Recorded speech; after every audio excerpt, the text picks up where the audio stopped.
Hello everyone. पिछले lecture में हम लोगों ने सेमीकंडक्टर के प्योर फॉर्म यानी कि इंट्रिंसिक सेमीकंडक्टर को पढ़ा था। आज के लेक्चर में हम लोग सेमीकंडक्टर के इम्प्योर फॉर्म यानी कि एक्सट्रिंसिक सेमीकंडक्टर को पढ़ेंगे। तो लेक्चर को अच्छी तरह से समझने के लिए वीडियो के अंत तक जरूर बने रहें। आइए आज का लेक्चर स्टार्ट करते हैं। एक्सट्रिंसिक सेमीकंडक्टर होता क्या है? एक्सट्रिंसिक सेमीकंडक्टर देख लेते हैं। When a small amount of impurity is added to a pure semiconductor, it is known as impure or extrinsic semiconductor। जब हम प्योर सेमीकंडक्टर में कोई इम्प्योरिटी ऐड कर देते हैं,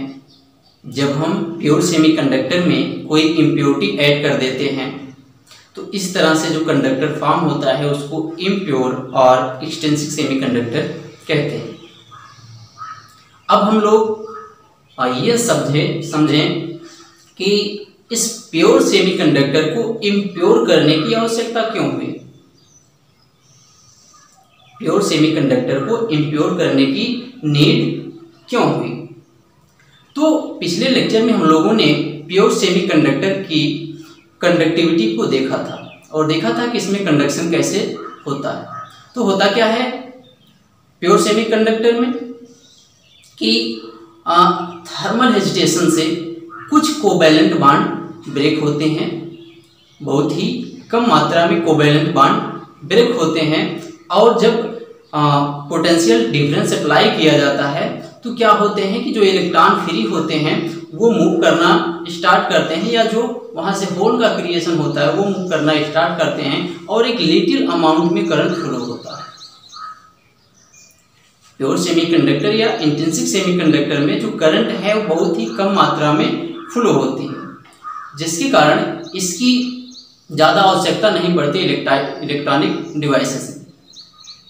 तब आवश्यकता हुई इस प्योर सेमीकंडक्टर की कंडक्टिविटी को बढ़ाने की, कि कैसे इसकी कंडक्टिविटी को बढ़ाया जाए। तो इसमें इम्प्योरिटी ऐड किया गया और इम्प्योरिटी ऐड करके देखा गया कि इसकी कंडक्टिंग प्रॉपर्टीज जो है वो इंक्रीज कर जाती है। तो इसलिए प्योर सेमीकंडक्टर को इम्प्योर करने की आवश्यकता हुई है। ठीक है, तो ये हमारा इम्प्योर और एक्सट्रिंसिक सेमीकंडक्टर। हम लोग क्या करते हैं, प्योर सेमीकंडक्टर में कोई इम्प्योरिटी ऐड कर देते हैं और इम्प्योरिटी ऐड करने से उसकी कंडक्टिंग प्रॉपर्टीज जो है वो चेंज हो जाती है, जिसे हम लोग एक्सट्रिंसिक और इम्प्योर सेमीकंडक्टर कहते हैं। कुछ बुलेट पॉइंट्स हैं इसमें, देख लेते हैं कि the process of adding impurities to a semiconductor is known as doping. ठीक है, सेमीकंडक्टर में इम्प्योरिटी ऐड करने की जो प्रक्रिया है उस प्रक्रिया को क्या कहा जाता है? डोपिंग कहते हैं। ठीक है, इम्प्योरिटी ऐड करने की प्रक्रिया को क्या कहते हैं? डोपिंग कहते हैं। सेकंड पॉइंट देखें कि generally for 10 to the power 8 atoms of semiconductor one impurity atom is added। Semiconductor material के 10 to the power 8 एटम्स में केवल इम्प्योरिटी का एक ही एटम ऐड किया जाता है। ठीक है, यानी कि जो इम्प्योरिटी है, इम्प्योरिटी बहुत ही कम मात्रा में ऐड की जाती है। ठीक, आइए आगे बढ़ते हैं कि depending upon the type of impurity added extrinsic semiconductor are classified into n type semiconductor and p type semiconductor. जो इम्प्योरिटी हम लोग ऐड करते हैं वो एक ही इम्प्योरिटी नहीं ऐड करते हैं, अलग अलग प्रकार की इम्प्योरिटी ऐड करते हैं। तो अलग अलग प्रकार की इम्प्योरिटी जो हम लोग यूज करते हैं उसके आधार पर सेमीकंडक्टर को या एक्सट्रिंसिक सेमीकंडक्टर को दो टाइप में क्लासिफाई किया गया है, एन टाइप सेमीकंडक्टर और p type semiconductor.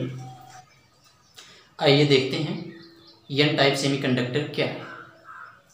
N type semiconductor when a small amount of pentavalent impurity is added to a pure semiconductor it is known as n type semiconductor. अगर हम pure semiconductor में कोई pentavalent impurity add कर दे तो उसकी conducting property जो है वो चेंज हो जाएगी, और तब इस तरह से जो कंडक्टर हमें मिलेगा उसको हम लोग एन टाइप सेमीकंडक्टर कहेंगे।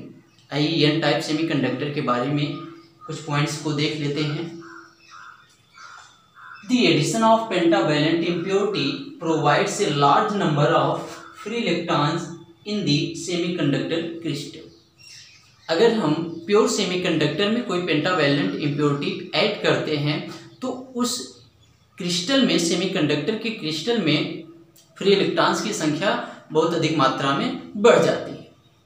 तो फ्री इलेक्ट्रॉन्स की संख्या बहुत अधिक मात्रा में बढ़ जाती है, जिसके कारण उसकी कंडक्टिंग प्रॉपर्टीज भी चेंज हो जाती है। Typical examples of pentavalent impurities are arsenic, जिसका एटॉमिक नंबर 33 है, एंड एंटीमनी, जिसका एटॉमिक नंबर 51 है। हम पेंटावैलेंट इम्प्योरिटी के लिए अधिकतर आर्सेनिक और एंटीमनी का यूज करते हैं। अगर इसका हम इलेक्ट्रॉनिक कॉन्फ़िगरेशन करके देखें तो इसके बैलेंस बैंड में आपको 5 इलेक्ट्रॉन्स मिलेंगे। ठीक है, ये क्या है? पेंटावैलेंट है। जो हमारा आर्सेनिक है और एंटीमनी है, ये हमारा पेंटावैलेंट है। और सेमीकंडक्टर में जो मटेरियल हम लोग यूज करते हैं, जैसे जर्मेनियम यूज करते हैं, तो ये क्या होता है? टेट्रावैलेंट होता है। ठीक है, आगे देखें। Such impurities which produce n type semiconductor are known as donor impurities. ठीक है, इसको क्या कहते हैं? डोनर इम्प्योरिटीज कहते हैं। जैसे हमारा आर्सेनिक हुआ, एंटीमनी हुआ, जो इलेक्ट्रॉन प्रोवाइड कर रहा है, इलेक्ट्रॉन प्रोवाइड करता है, जिसके कारण एन टाइप सेमीकंडक्टर फॉर्म होता है। तो इस तरह की जो इम्प्योरिटीज हैं उनको हम कहते हैं डोनर इम्प्योरिटीज, क्योंकि वो इलेक्ट्रॉन जो हमारा सेमीकंडक्टर है, सेमीकंडक्टर को इलेक्ट्रॉन डोनेट कर रहा है। ठीक है, इसलिए इसको हम क्या कहते हैं? डोनर इम्प्योरिटीज कहते हैं। आइए कुछ इसके कॉन्फ़िगरेशन को देख लेते हैं। देखिए, जैसे मान लेते हैं कि ये हमारा सेमीकंडक्टर जर्मेनियम का एक क्रिस्टल है। ठीक है, ये हमारा जर्मेनियम का एक क्रिस्टल है। अब इस जर्मेनियम के क्रिस्टल में अगर हम आर्सेनिक इम्प्योरिटी को ऐड करते हैं तो क्या होता है? ध्यान दीजिएगा। अब ये जर्मेनियम हमारा क्या है? टेट्रावैलेंट है। इसके आउटर मोस्ट सेल में कितने इलेक्ट्रॉन होंगे? 4 इलेक्ट्रॉन होंगे। ठीक है, और आर्सेनिक के आउटर मोस्ट सेल में कितने इलेक्ट्रॉन होंगे? 5 इलेक्ट्रॉन होंगे। तो कोई भी आर्सेनिक का एक एटम अपने आसपास वाले जर्मेनियम के एटम से 4 इलेक्ट्रॉनों की साझेदारी करके कोवैलेंट बॉन्ड बना लेता है। ठीक है, 4 जर्मेनियम के इलेक्ट्रॉन से साझेदारी करता है। जैसे यहाँ पर देखिए, ये हमारा आर्सेनिक इम्प्योरिटी है जो पेंटावैलेंट है। इसके 5 इलेक्ट्रॉन्स यहाँ पर बनाए गए हैं। ठीक है, इसका जो 4 इलेक्ट्रॉन है वो आसपास वाले जर्मेनियम के 4 इलेक्ट्रॉन से साझा करता है और कोवैलेंट बॉन्ड बनाता है। और यह जो इसका 5वां इलेक्ट्रॉन है वो फ्री हो जाता है। इसका जो 5वां इलेक्ट्रॉन है वो फ्री हो जाता है। तो ये हमने आर्सेनिक के एक एटम का स्ट्रक्चर यहाँ पर दिखाया है कि किस तरह से इलेक्ट्रॉन फ्री होते हैं। तो इसी तरह से जितने भी आर्सेनिक के एटम उसमें यूज किए जाएंगे, सभी आर्सेनिक के एटम एक एक इलेक्ट्रॉन को फ्री करेंगे और इस क्रिस्टल में फ्री इलेक्ट्रॉनों की संख्या अधिक हो जाएगी। ठीक है, इसको हम बैंड डायग्राम से समझ लेते हैं कि देखिए, यहाँ पर हमने बैलेंस बैंड और कंडक्शन बैंड को बनाया है। बैलेंस बैंड में बहुत कम होल्स बनाया है और कंडक्शन बैंड में होलों की संख्या, इलेक्ट्रॉनों की संख्या बहुत अधिक बनाई है। आपको याद होगा इंट्रिंसिक सेमीकंडक्टर में, तो वहाँ पर यहाँ जितने होल्स होते हैं यहाँ पर उतने ही फ्री इलेक्ट्रॉन्स होते हैं। ठीक है, क्योंकि यहाँ पर जब एक इलेक्ट्रॉन फ्री होता है तो यहाँ पर एक होल क्रिएट करता है। तो यहाँ देखिए, जो 2 होल्स हमने बनाया हुआ है, यहाँ से क्या हुआ? इलेक्ट्रॉन फ्री हुआ है। ठीक है, यह कौन सा इलेक्ट्रॉन है? यह वह इलेक्ट्रॉन है जो जर्मेनियम के एटम से फ्री हुआ है। मीन्स जो हमारा प्योर सेमीकंडक्टर था, वहाँ से जब कोवैलेंट बॉन्ड ब्रेक हुआ था, वहाँ से एक होल का क्रिएशन हुआ था और एक इलेक्ट्रॉन का। ठीक है, तो फ्री इलेक्ट्रॉन यहाँ पर चला आया है। तो मान लेते हैं कि यहाँ पर 2 होल्स हैं, तो 2 फ्री इलेक्ट्रॉन्स यहाँ पर जर्मेनियम के हो जाएंगे। ठीक है, लेकिन इसके अलावा जो और फ्री इलेक्ट्रॉन बनाए गए हैं वो किसके कारण हैं? वो हैं जो हमने आर्सेनिक इम्प्योरिटी इसमें ऐड किया गया है।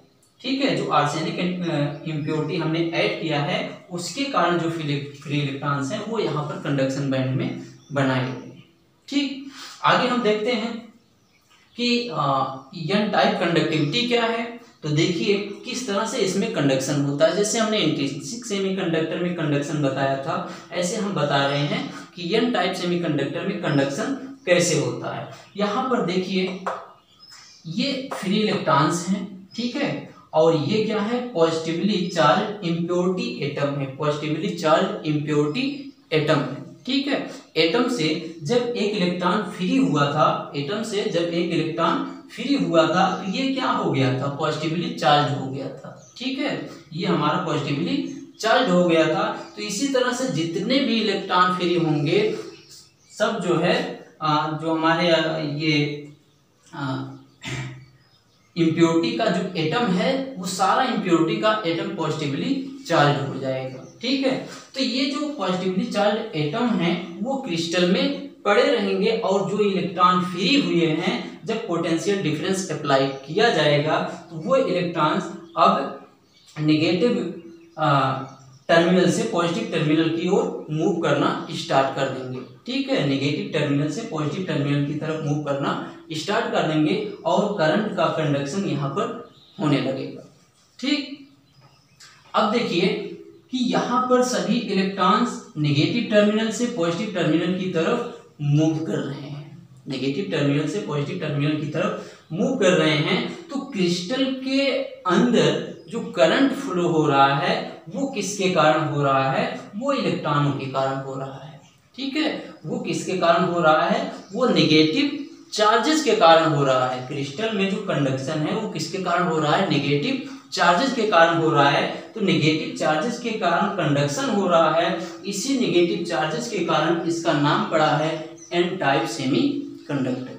ठीक है, नेगेटिव चार्जेस के कंडक्शन के कारण ही इसका नाम क्या हुआ है, एन टाइप सेमीकंडक्टर। तो समझ लिया आप लोगों ने इसका स्ट्रक्चर क्या है, किस तरह से इलेक्ट्रॉन फ्री होते हैं और बैलेंस बैंड में कैसे हमारे होल्स की मात्रा बहुत कम रह जाती है और फ्री इलेक्ट्रॉन्स की मात्रा बहुत अधिक हो जाती है और इसका कंडक्शन किस तरह से होता है। ठीक है, तो उम्मीद है कि आज का वीडियो आपको समझ में आया होगा। अगले वीडियो में हम पी टाइप सेमीकंडक्टर पर डिस्कस करेंगे। Thanks for watching.